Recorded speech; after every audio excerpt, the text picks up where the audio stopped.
Halo semuanya, perkenalkan nama aku Maria Cassandra Jamie. Hari ini saya akan membuat video presentasi tentang keberlangsungan travel agent dan tantangan teknologi self-reservation. Nah, yang pertama ada pengenalan travel agent, yaitu ada perencanaan perjalanan. Nah, perencanaan perjalanan ini ada agen perjalanan membantu pelanggan merencanakan rute perjalanan. Lalu ada promosi destinasi wisata. Travel agent berperan dalam mempromosikan pariwisata Indonesia dengan bekerja sama dengan pemerintah dan penyedia layanan untuk mengiklankan destinasi secara global. Lalu yang ketiga ada pemesanan tiket dan akomodasi. Travel agent berperan dalam memesan tiket pesawat, kereta, atau kapal serta akomodasi seperti hotel, villa, atau resort. Mereka memiliki akses ke sistem reservasi dan jaringan mitra yang memungkinkan mereka mendapatkan harga yang lebih baik serta terkoordinasi dengan baik. Yang keempat ada layanan visa dan imigrasi. Mereka membantu pelanggan dengan persyaratan visa dan dokumen perjalanan lainnya. Yang kelima ada pengelolaan dan koordinasi paket tur. Banyak travel agent tradisional yang menawarkan paket tur yang mencakup transportasi, akomodasi, dan aktivitas yang sudah terorganisir. Ini sangat membantu bagi wisatawan yang ingin kenyamanan dan pengalaman yang lebih terstruktur. Lalu yang selanjutnya ada menyediakan paket wisata yang komprehensif. Beberapa travel agent menyediakan paket wisata tematik atau premium seperti paket bulan honeymoon, wisata keluarga, atau perjalanan mewah lainnya. Lalu di sini ada perkembangan teknologi self-reservation. Yang pertama definisi dan contoh sistem reservasi mandiri, yaitu ada definisinya platform yang memungkinkan pengguna untuk melakukan pemesanan layanan atau produk secara langsung tanpa perlu melalui perantara atau agen. Nah, yang pertama ini ada Traveloka. Traveloka adalah contoh sistem reservasi mandiri untuk tiket pesawat dan hotel. Lalu ada Booking.com adalah platform online yang memungkinkan pengguna untuk mencari dan memesan hotel, apartemen, dan akomodasi lainnya secara langsung. Lalu ada Airbnb. Airbnb adalah contoh sistem reservasi mandiri untuk akomodasi ramah rumah atau apartemen sewaan.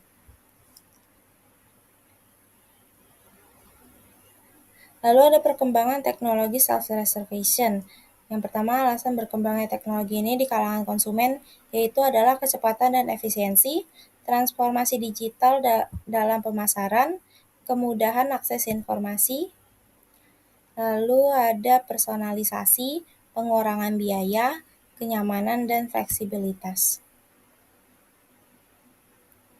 Lalu di sini ada manfaat teknologi self-reservation. Yang pertama, keuntungan bagi konsumen, yaitu kemudahan akses. Konsumen dapat mengakses platform reservasi dari berbagai perangkat seperti komputer, tablet, atau smartphone. Lalu ada fleksibilitas waktu. Pemesanan dapat dilakukan kapan saja tanpa terikat oleh jam operasional atau hari libur. Yang ketiga ada akses ke ulasan dan rating. Banyak platform pemesanan mandiri menyediakan ulasan dan rating dari konsumen lain yang sebelumnya telah menggunakan layanan tersebut.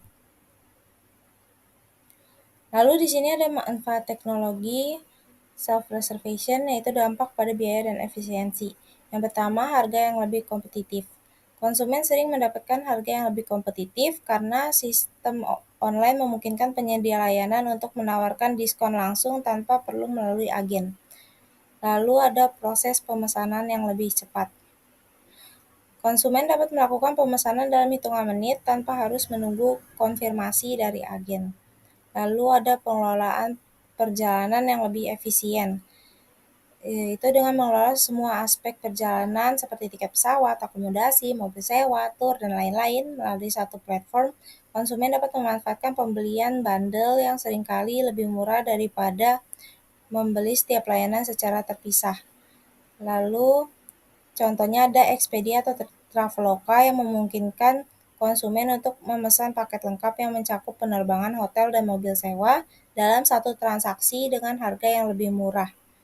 Lalu ada dampak pada efisiensinya, yaitu konsumen bisa merencanakan perjalanan mereka dengan lebih efisien karena mereka tidak perlu mencari dan memesan layanan yang berbeda secara terpisah, Semua dapat dilakukan dalam satu aplikasi atau platform yang menghemat waktu dan mengurangi kerumitan.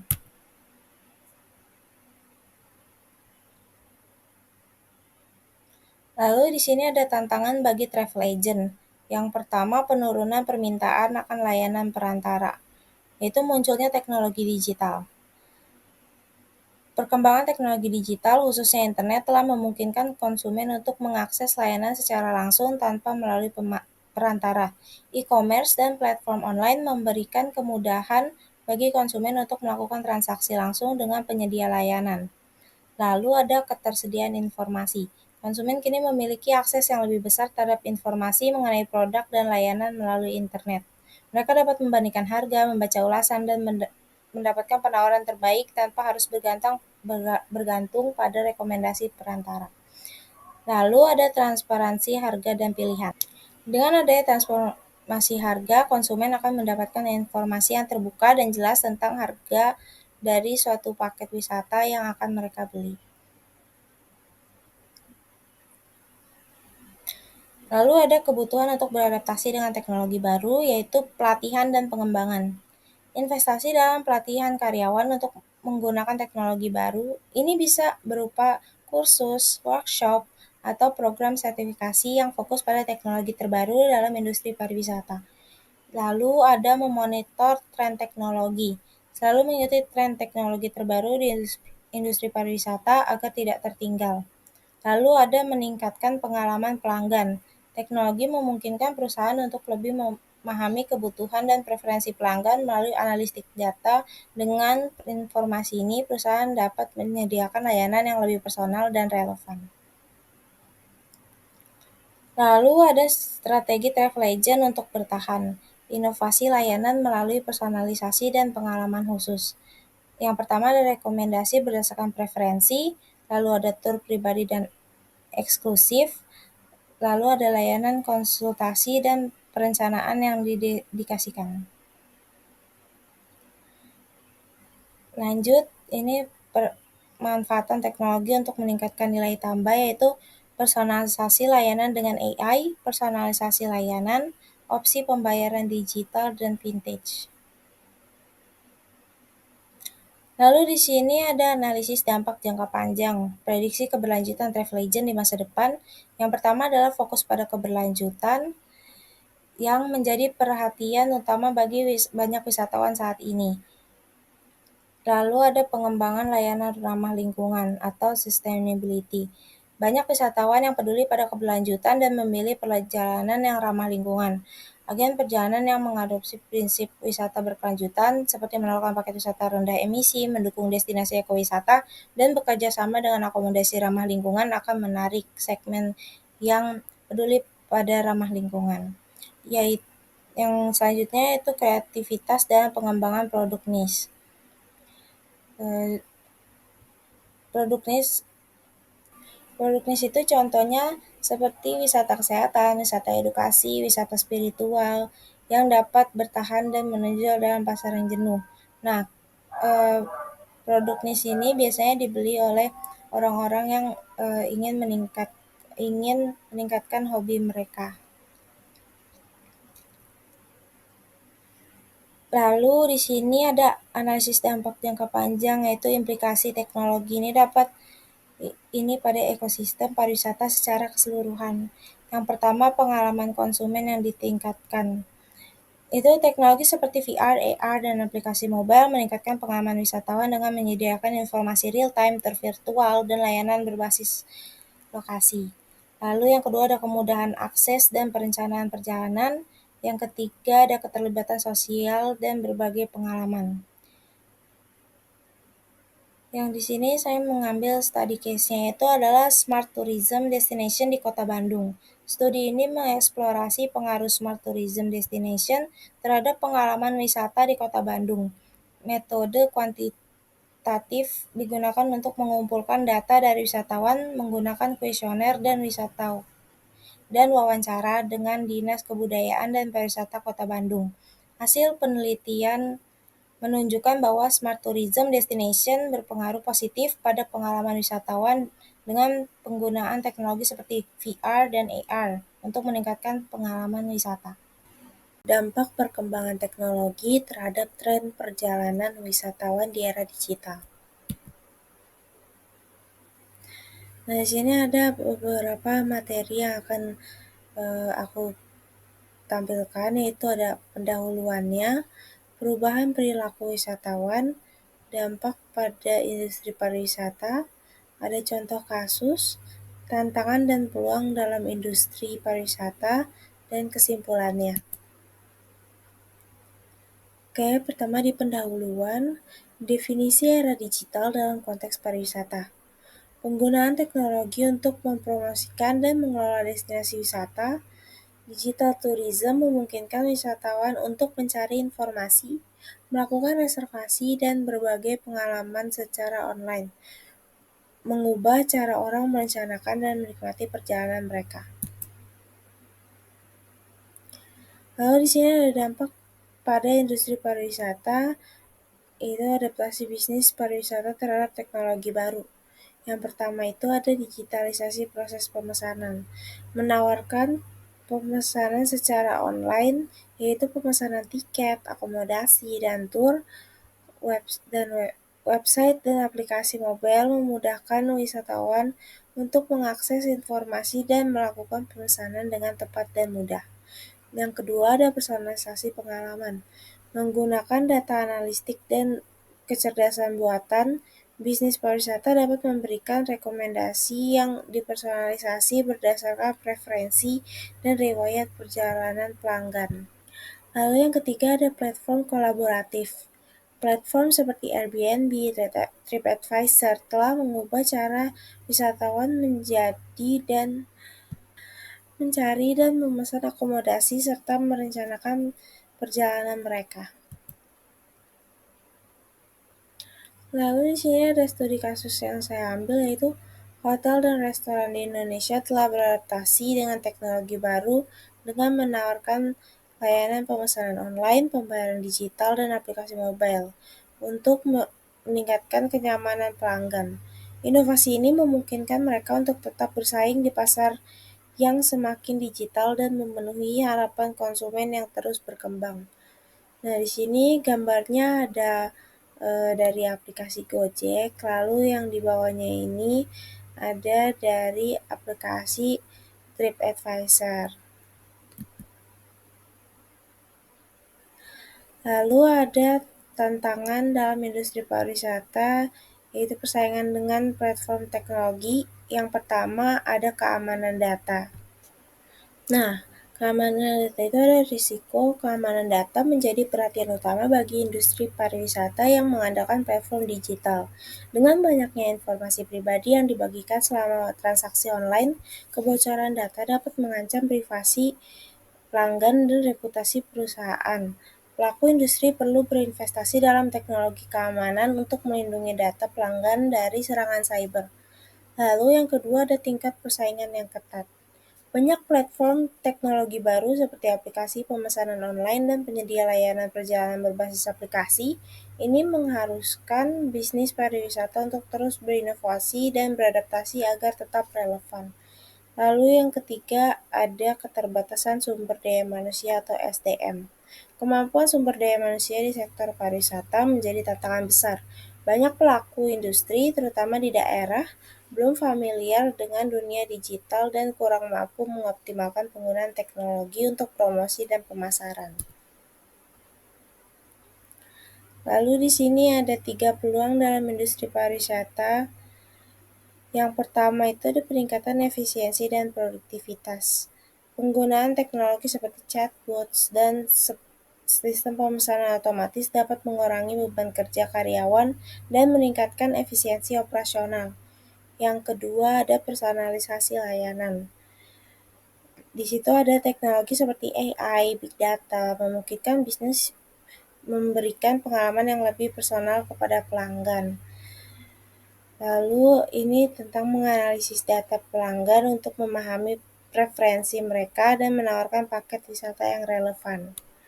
Lalu mereka juga memberikan rekomendasi real-time melalui aplikasi atau email yang disesuaikan dengan minat wisatawan. Lalu yang ketiga ada keberlanjutan dan green technology. yaitu bisnis dapat menggunakan teknologi hijau, mengurangi jejak karbon, dan mendukung pariwisata berkelanjutan, menarik wisatawan yang peduli lingkungan. Lalu mengimplementasi sumber daya energi terbarukan dalam operasional dapat mengurangi biaya dan dampak lingkungan, sekaligus meningkatkan citra perusahaan. Lalu kesimpulan yang saya ambil yaitu adaptasi terhadap teknologi baru bukan hanya suatu keharusan, tetapi juga merupakan langkah strategis untuk meningkatkan daya saing dan relevansi industri pariwisata Indonesia di pasar global yang semakin kompetitif. Dengan memanfaatkan peluang yang ada dan mengatasi tantangan yang muncul, industri pariwisata dapat menciptakan pengalaman yang lebih kaya dan bermakna bagi wisatawan serta memperkuat posisi mereka di era digital. Analisis daya tarik wisata lokal dalam menarik wisatawan domestik pasca pandemi. Oke, di sini pertama ada pendahuluan, yaitu dampak pandemi COVID-19 terhadap pariwisata. Pandemi COVID-19 telah memberikan dampak yang sangat signifikan terhadap sektor pariwisata di seluruh dunia, termasuk Indonesia. Berikut beberapa dampaknya. Yang pertama itu ada penurunan kunjungan wisata. Di Indonesia, jumlah kedatangan wisatawan mancanegara mengalami penurunan drastis. Pada awal tahun 2020, jumlah kunjungan wisman mencapai 1,27 juta. Tetapi angka ini merosot 7,62% dibandingkan bulan sebelumnya. Penurunan lebih tajam terjadi dengan penutupan penerbangan internasional. Yang kedua ada pengaruh terhadap pekerja. Diperkirakan bahwa belasan juta pekerja di sektor pariwisata terancam kehilangan pekerjaan akibat penutupan dan pengurangan operasional yang terjadi. Sektor ini merupakan salah satu yang paling banyak menyerap tenaga kerja di Indonesia. Lalu yang ketiga ada perubahan pola perjalanan. Pandemi memunculkan tren wisata baru seperti staycation, wisata alam, dan perjalanan berbasis keamanan kesehatan. Wisata virtual dan pengalaman digital mulai diminati sebagai alternatif. Lalu sini ada potensi wisata alam, keunikan dan keberagaman destinasi lokal. Yang pertama ada wisata alam dan pantai.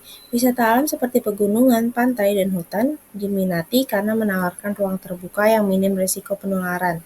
Trekking, camping, piknik, dan wisata berbasis petualangan mengalami peningkatan permintaan. Lalu yang kedua ada wisata olahraga dan aktivitas outdoor. Aktivitas seperti pendakian gunung, para layang, maraton, dan olahraga air seperti yachting dan diving semakin populer. Lalu di sini ada perilaku wisatawan domestik selama pandemi. Yang pertama, pengurangan kunjungan dan penundaan perjalanan. Wisatawan domestik memutuskan untuk menunda rencana perjalanan ke destinasi dengan tingkat infeksi virus COVID-19 yang tinggi. Mereka juga menghindari destinasi yang ramai dan memilih tempat yang lebih sepi dan aman. Yang kedua ada prioritas kesehatan dan keamanan. Wisatawan kini lebih memperhatikan protokol kesehatan yang diterapkan di destinasi wisata. Yang ketiga ada wisata keluarga dan individu. Wisatawan cenderung melakukan perjalanan dalam kelompok kecil seperti keluarga atau teman dekat dibandingkan dengan perjalanan massal. Yang keempat ada tingginya ketergantungan pada informasi digital. Wisatawan semakin sering mencari informasi terkait protokol kesehatan, ulasan tempat wisata, dan pembatasan perjalanan melalui internet atau media sosial. Lalu di sini ada studi kasus yang aku tampilkan, yaitu lonjakan wisata alam di kawasan Dieng, Wonosobo. Dieng menjadi salah satu destinasi wisata alam favorit selama pandemi karena suasana sejuk dan terbuka jauh dari keramaian kota. Pengelola wisata melaporkan lonjakan kunjungan saat pembatasan dilonggarkan pada akhir 2020 dan awal 2021. Homestay dan villa lokal mengalami peningkatan okupansi karena wisatawan menghindari hotel besar. Wisatawan memilih trekking, camping, dan menikmati pemandangan alam. Penerapan protokol kesehatan menjadi faktor penting dalam memilih destinasi dan akomodasi. Lalu di sini ada strategi peningkatan daya tarik. Yang pertama, keberlanjutan dan praktik ramah lingkungan. Menerapkan praktik keberlanjutan untuk menjaga kelestarian alam dan lingkungan. meningkatkan kesadaran wisatawan tentang pentingnya menjaga lingkungan melalui program wisata edukasi. Yang kedua ada promosi dan pemasaran. Menggunakan media sosial untuk mempromosikan destinasi melalui konten visual yang menarik seperti foto dan video.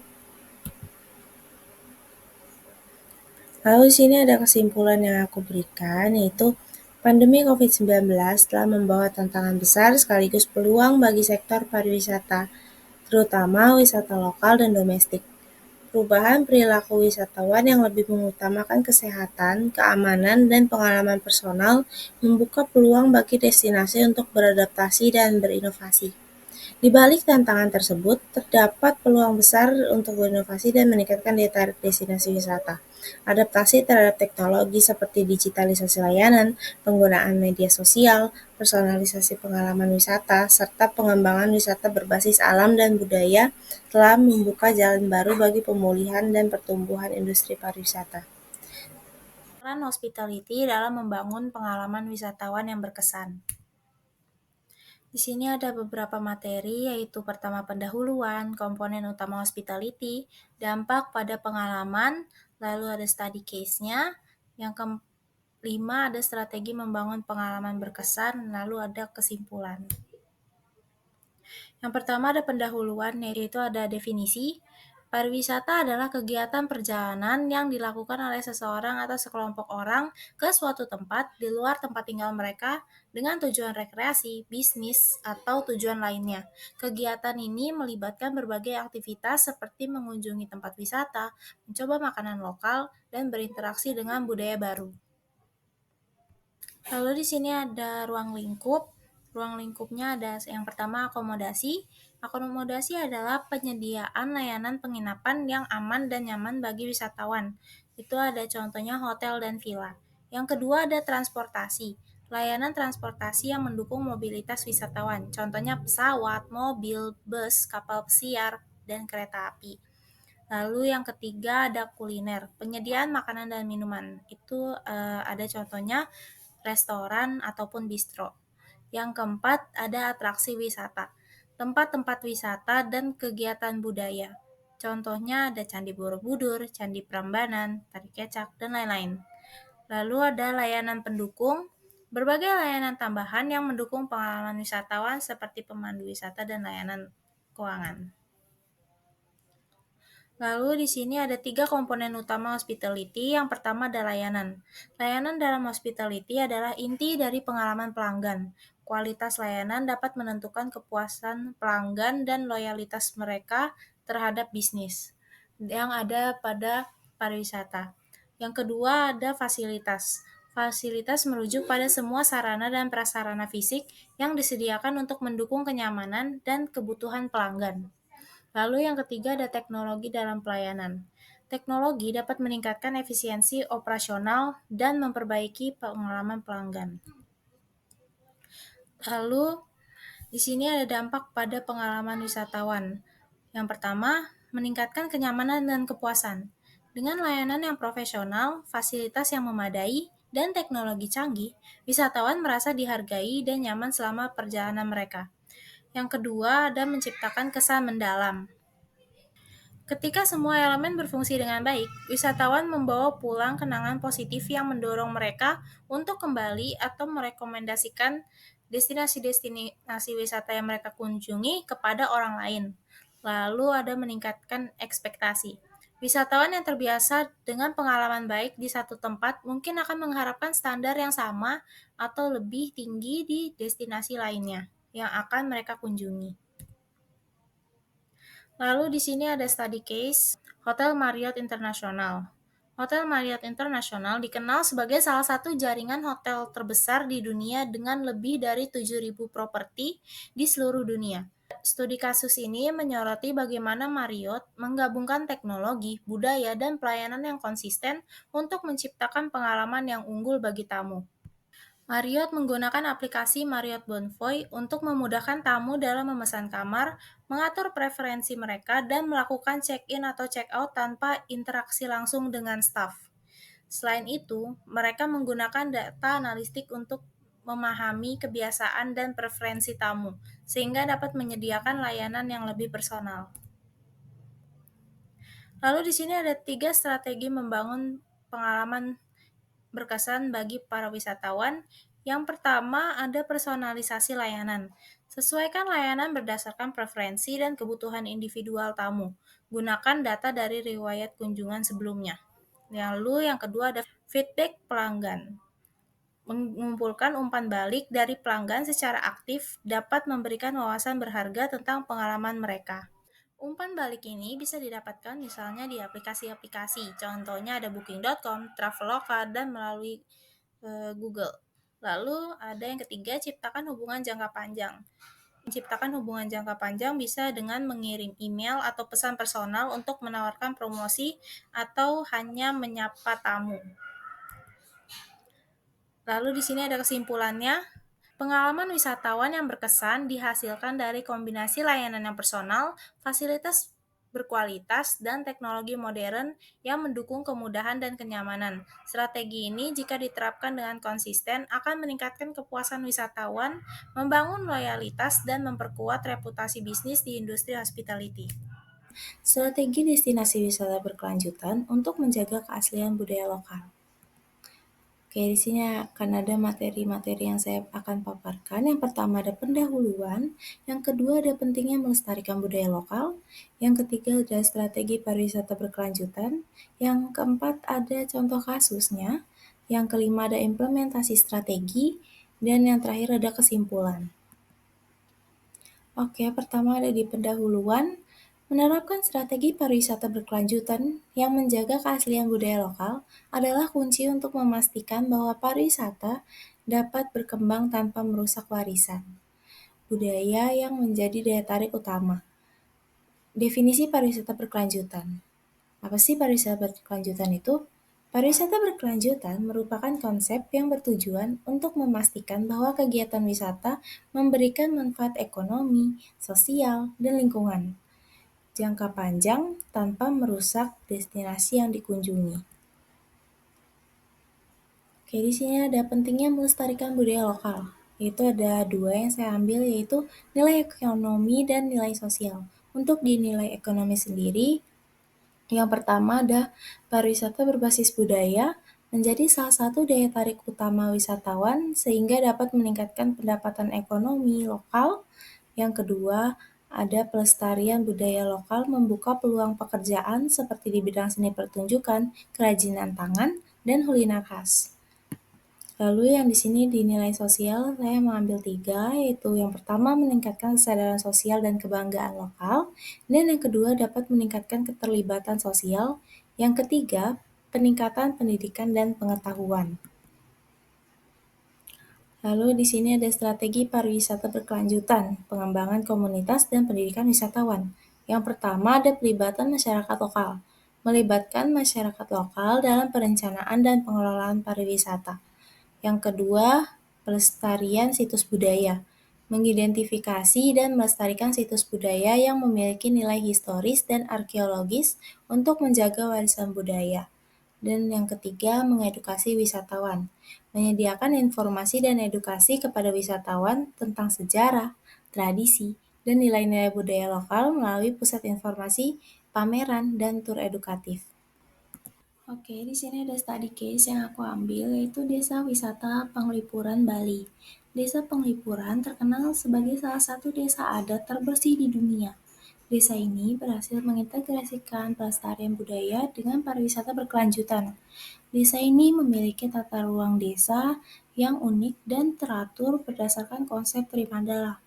Konsep Trimandala adalah tata ruang desa dibagi menjadi 3 wilayah, yakni Utama Mandala, Madya Mandala, dan Nista Mandala, diurutkan dari wilayah paling utara hingga paling selatan. Di wilayah utara ada Utama Mandala. Wilayah ini merupakan tempat suci atau tempat para dewa. Di sini pula lah tempat beribadah didirikan. Lalu ada di bagian tengah, ada zona yang disebut Madya Mandala. Zona tengah merupakan pemukiman penduduk, di mana rumah-rumah penduduk dibangun berbanjar di sepanjang jalan utama. Sedangkan wilayah paling selatan disebut dengan Nista Mandala. Tempat ini adalah zona khusus untuk pemakaman penduduk. Lalu yang kedua ini, penjelasan kedua ini ada pelatihan diberikan kepada masyarakat tentang keterampilan pariwisata, pengelolaan homestay, dan pelestarian adat. Desa Penglipuran adalah salah satu dari 9 desa adat di Bali. Lokasinya berada di Kecamatan Bangli, Kabupaten Bangli, dan berjarak sekitar 45 km dari kota Denpasar. Desa Penglipuran merupakan desa terbersih ketiga di dunia menurut Green Destinations Foundation. Sampah berserakan, bising kemacetan, dan polusi udara mustahil ditemukan di desa ini. Pihak desa menerapkan sejumlah aturan adat ketat. Salah satunya, larangan menggunakan kendaraan bermotor agar kualitas udara tetap bersih. Wisatawan yang hendak berkeliling desa Penglipuran mau tak mau harus berjalan kaki atau bersepeda. Kemampuan masyarakat desa Penglipuran dalam mempertahankan tradisi juga terlihat dari huniannya. Secara arsitektur, rumah warga di desa ini pun tampak unik karena punya pola seragam yang dapat dilihat dari luas lahan dan pembagian denah ruangan. Lalu di sini ada implementasi strategi. Yang pertama ada teknologi ramah lingkungan. Di teknologi ramah lingkungan sendiri bisa menggunakan energi terbarukan untuk fasilitas wisata. Yang kedua ada pengelolaan air dan limbah. Yang ketiga menyediakan transportasi umum yang berkelanjutan. Lalu yang kedua ada promosi budaya, yaitu bisa mengembangkan aplikasi mobile dan teknologi AR atau VR, mengadakan festival budaya, menyelenggarakan pertunjukan seni, bekerja sama dengan lembaga kebudayaan, universitas, dan organisasi non-pemerintah. Lalu di sini ada kesimpulannya. Pariwisata berkelanjutan adalah masa depan industri pariwisata yang harus dikejar dengan serius. Dengan menjaga keseimbangan antara ekonomi, lingkungan, dan sosial, pariwisata dapat memberikan manfaat yang berkelanjutan bagi semua pihak yang terlibat. Melalui kebijakan yang tepat, inovasi teknologi, pendidikan wisatawan, dan kolaborasi antar pihak, kita dapat menciptakan destinasi wisata yang tidak hanya menarik tetapi juga bertanggung jawab secara sosial dan ekologis.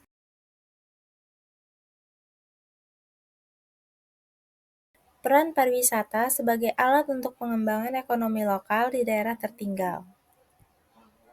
Oke, di sini ada materi yang akan saya paparkan. Yang pertama ada pendahuluan, kontribusi pariwisata terhadap ekonomi lokal, tantangan pengembangan pariwisata, contoh kasusnya, strategi pengembangan, dan kesimpulan. Oke, di pendahuluan, pariwisata memiliki peran penting dalam pengembangan ekonomi lokal di daerah-daerah tertinggal. Nah, daerah tertinggal itu apa sih? Daerah tertinggal adalah wilayah yang memiliki keterbatasan dalam aspek ekonomi, sosial, dan infrastruktur dibandingkan dengan daerah lain di suatu negara. Lalu di sini ada kontribusi pariwisata terhadap ekonomi lokal. Yang pertama ada penciptaan lapangan kerja. Menciptakan lapangan pekerjaan langsung di sektor pariwisata seperti hotel, restoran, agen perjalanan, transportasi, dan pemandu wisata. Nah, itu contohnya ada manajer hotel, F&B manager, resepsionis atau yang sering kita sebut dengan FO, lalu ada housekeeper, sales marketing, tour guide, chef, dan lain sebagainya. Lalu yang kedua ada peningkatan pendapatan. Pariwisata secara langsung meningkatkan pendapatan daerah melalui pengeluaran wisatawan untuk akomodasi, makanan, dan barang-barang lokal. Lalu yang ketiga ada pengembangan infrastruktur. Pengembangan infrastruktur seperti jalan, bandara, pelabuhan, dan lain-lain. Infrastruktur yang lebih baik meningkatkan aksesibilitas bagi wisatawan, juga memperbaiki kualitas hidup bagi penduduk lokal. Oke, di sini ada tantangan pengembangan pariwisata. Yang pertama ada keterbatasan aksesibilitas. Keterbatasan transportasi seperti jalan yang buruk, akses bandara yang terbatas, dan transportasi publik yang tidak memadai dapat menghalangi wisatawan untuk mencapai destinasi yang akan mereka tuju. Lalu yang kedua ada keterbatasan SDM atau sumber daya manusia. Kualitas SDM di sektor pariwisata belum memadai. Banyak pekerja tidak memiliki keterampilan yang diperlukan, seperti kemampuan berbahasa asing. Lalu yang ketiga ada ketergantungan ekonomi.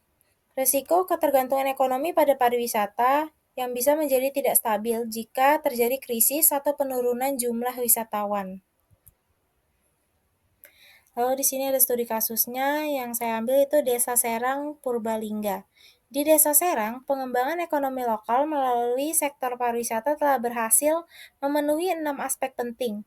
Penelitian menunjukkan bahwa pariwisata berbasis alam di desa ini mampu meningkatkan aksesibilitas dan lokasi strategis untuk pengunjung, mendorong inovasi dan kolaborasi antara masyarakat dan pemerintah, menciptakan agenda berkelanjutan untuk kegiatan ekonomi lokal, memberikan fasilitas pengembangan dari pemerintah kepada masyarakat dan bisnis lokal, lalu ada mengelola pariwisata secara mandiri melalui badan usaha desa yang profesional. Yang tinggal di Purbalingga pasti tahu Desa Wisata Serang Asri atau DELAS, wahana wisata alam di lereng Gunung Slamet yang menyuguhkan panorama indah perbukitan dengan hawa yang sejuk. Ada satu yang menjadi daya tarik di tempat ini yaitu Dino Land. Dino Land menyuguhkan wisata pada zaman purba, mengenalkan kita hewan pada masa zaman dinosaurus. Tiket masuk DELAS Rp10.000 per orang, kemudian untuk menikmati Dino Land kita cukup membayar lagi Rp10.000 per orang. Ada apa saja di wahana ini? Berbagai replika hewan purba ditampilkan di sini, dibuat semirip mungkin dari tubuh, gerakan, hingga suara hewan tersebut. Ada replika Dilophosaurus, Triceratops, Parasaurolophus, Tyrannosaurus Rex atau T-Rex, Brontosaurus, dan masih banyak lagi. Menarik bukan? Selamat berwisata di Desa Wisata Serang Asri Purbalingga, dan jangan lupa membawa payung karena di sini sering turun hujan. Semoga bermanfaat.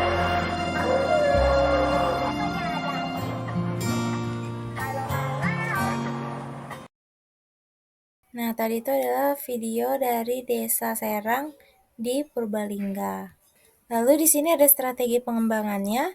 Yang pertama ada pemberdayaan komunitas, melibatkan masyarakat dalam pengembangan pariwisata agar mereka dapat merasakan manfaat secara langsung dan berkontribusi dalam pengelolaan destinasi.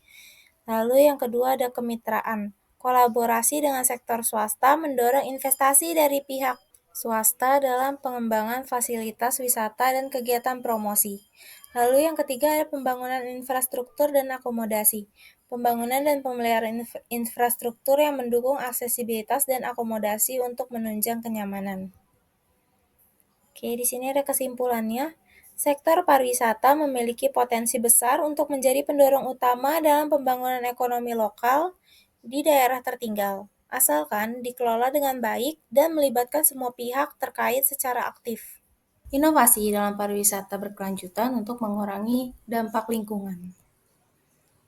Oke, di sini ada materi yang akan saya paparkan. Yang pertama ada pendahuluan, yang kedua ada inovasi teknologi dalam pariwisata berkelanjutan, yang ketiga ada pengelolaan sumber daya alam, yang keempat ada contoh kasusnya, yang kelima ada tantangan dan solusi, yang keenam ada kesimpulan. Lalu di sini ada pendahuluan. Pariwisata berkelanjutan merupakan konsep yang bertujuan untuk memastikan bahwa kegiatan wisata memberikan manfaat ekonomi, sosial, dan lingkungan jangka panjang tanpa merusak destinasi yang dikunjungi. Pengurangan dampak lingkungan dalam pariwisata sangat penting untuk menjaga keseimbangan ekosistem dan keberlanjutan jangka panjang. Dapat mencegah kelangkaan dan menjaga ekosistem lokal, mengurangi polusi udara, air, dan tanah. Nah, di sini ada inovasi teknologi dalam pariwisata berkelanjutan. Yang pertama, ada panel surya. Banyak hotel menggunakan panel surya untuk menghasilkan listrik. Contohnya itu ada Alila Villas Uluwatu, Bali. Nah, yang kedua ada sistem pemanas air tenaga surya. Pemanas air menggunakan energi matahari untuk mengurangi konsumsi energi listrik. Nah, itu contohnya juga ada di Alila Villas Uluwatu di Bali. Lalu yang ketiga ada kendaraan listrik. Banyak destinasi wisata mulai menyediakan kendaraan listrik untuk transportasi umum dan rental. Lalu next di sini ada pengelolaan sumber daya alam.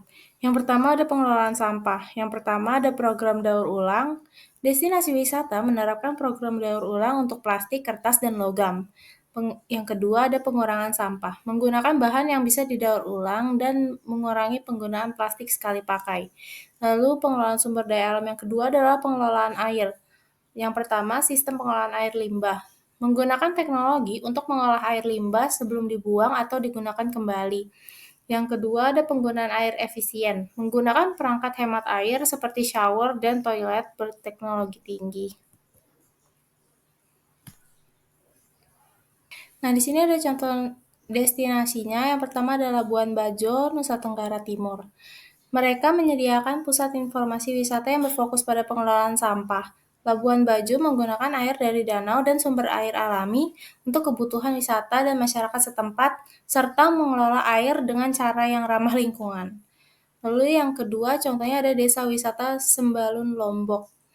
Nah, Desa Sembalun menggunakan strategi pengelolaan sampah yang melibatkan pemilahan, pengumpulan, dan pengangkutan sampah, menyediakan pusat informasi wisata yang berfokus pada pengelolaan sampah dan menyediakan souvenir wisata dari hasil olahan sampah.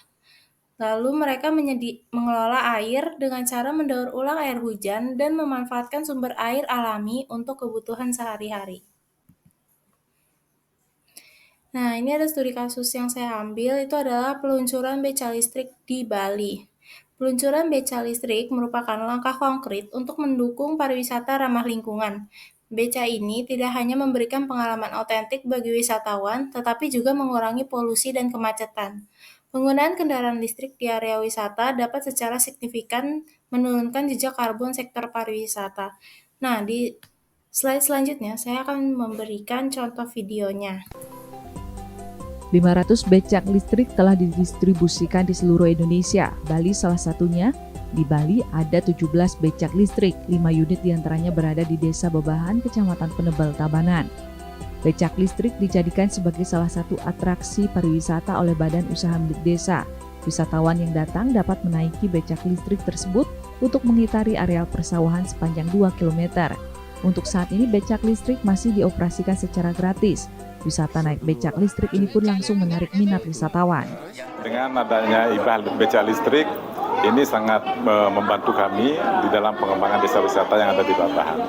Karena kami mengembangkan desa wisata Babahan dengan konsep autentik dan sustainable, artinya yang punya ciri khas dan berkelanjutan.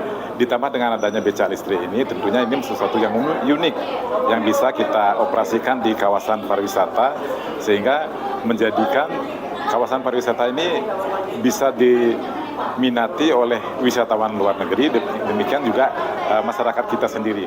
Jika peminat becak listrik semakin banyak dan masyarakat merasakan manfaatnya, ke depan pengadaan becak listrik akan semakin ditingkatkan.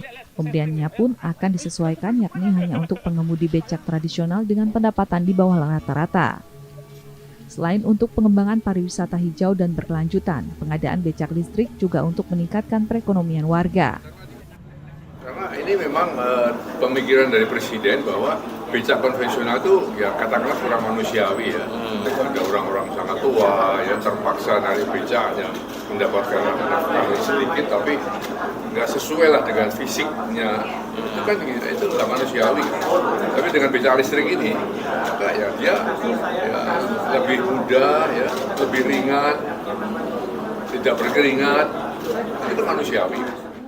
Sebelumnya, Paguyuban Becak Listrik Indonesia telah menyerahkan 17 unit becak listrik untuk Provinsi Bali pada 19 September lalu. Dan pada Selasa 29 Oktober 2024, PBLI meresmikan kantor Paguyuban Becak Listrik Indonesia di Bali. Komang Suarbawa, Kompas TV, Denpasar, Bali.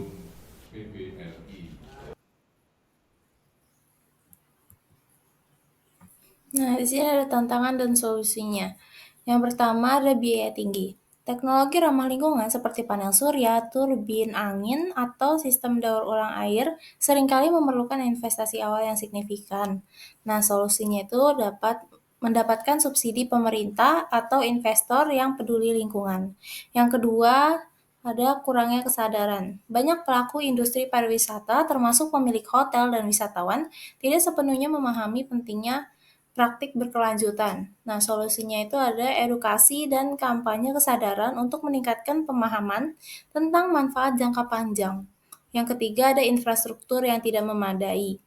Banyak destinasi wisata, terutama yang terpencil, memiliki infrastruktur yang kurang memadai untuk mendukung implementasi teknologi ramah lingkungan. Nah, solusinya itu ada bekerja sama dengan pemerintah lokal untuk mengembangkan infrastruktur yang diperlukan. Pendekatan berbasis komunitas dapat memastikan bahwa infrastruktur yang dibangun sesuai dengan kebutuhan dan kondisi lokal. Nah, kesimpulannya, Dengan mengadopsi inovasi teknologi dalam pariwisata berkelanjutan, kita tidak hanya melindungi lingkungan, tetapi juga memastikan bahwa pariwisata dapat terus berkembang tanpa merusak sumber daya alam yang kita miliki. Sekian presentasi dari saya. Terima kasih.